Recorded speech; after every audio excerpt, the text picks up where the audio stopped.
have believed me back then.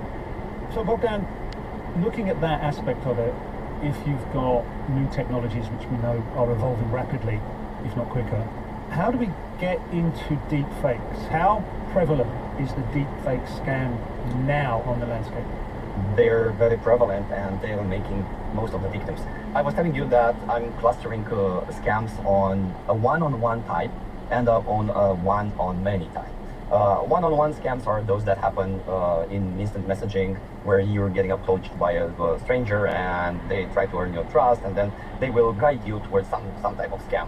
There's a one-to-many type of scam communication that is massively aided by deepfakes.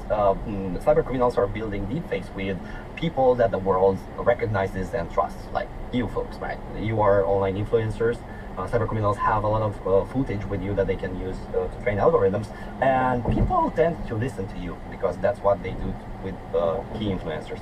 There's also politicians, doctors who are very famous, and they become the base of deepfakes. With these deepfakes, cyber criminals start promoting all types of scams, from medical supplements to huge crypto investments. You know, you name it, they have an opportunity for everything.